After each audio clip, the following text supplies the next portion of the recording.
Hello guys, eto nga pala, magluluto nga pala ako ngayon ng chicken feet adobo sa Sprite.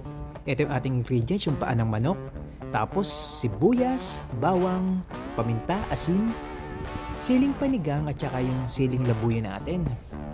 So eto, magpe-prepare na ako ng kawali at magpapainit na tayo ng mantika. Yan.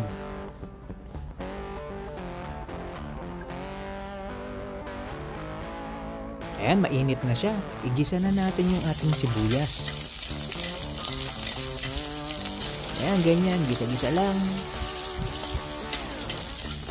Tapos, syempre, sunod na natin dyan yung ating bawang.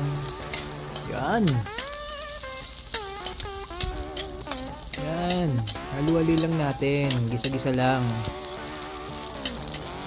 Ngayon, eto, ilagay na natin yung paa ng manok. Yan, ilagay na natin sa lahat. Napaluto ako nito bigla kasi nakita ko lang dito sa talipapa ay may nagtitinda. Binili ko na. Parang na-miss ko rin kasi yung paa ng manok. Ayan. Ayan, halu-haluin lang natin. Ayan, maglagay lang tayo ng toyo. Yan, lagyan lang natin siya ng toyo. Yan.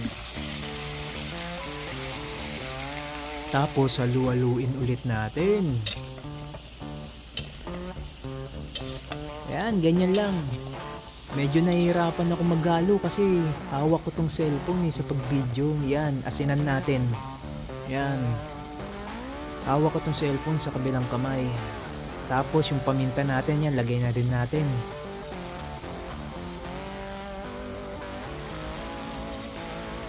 Tapos ilagay na natin yung ating Sprite. Mabuti meron pa akong natirang Sprite. At napakinabangan ko pa itong tira kong Sprite kasi napakarami niya. Yung nakaraan na binili ko to 1.5 Mabuti may natira siya. Yan, pakuluin lang natin siya. Ayan, at takpan. At eto na nga, na-absorb niya na yung ating Sprite. Ayan o, medyo tuyo na siya. Lagyan naman natin ngayon ng tubig. Ayan, dagdagan natin ng tubig.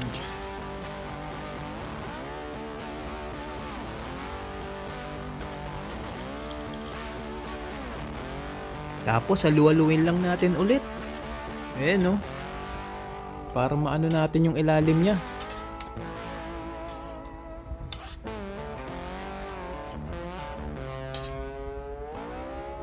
Ngayon, ilalagay na natin yung ating siling panigang at yung ating labuyo. Yan, ihalo na natin.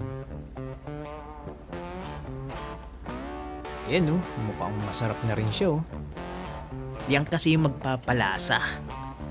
Mas masarap pag merong anghang konti. Yan, halu-haluin lang natin.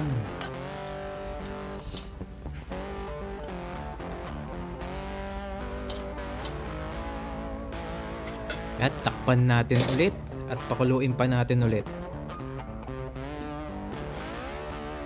Yan, kumukulo na siya. Binuksan ko ulit at maglalagay naman tayo ngayon ng konting suka.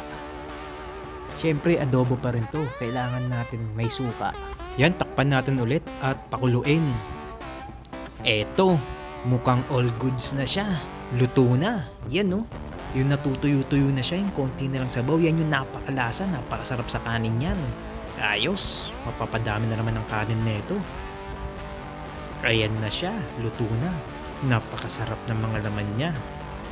Napakalambot dahil talagang napakulo natin ng maayos at dahan-dahang kulo. Okay, maraming salamat. Kain na na!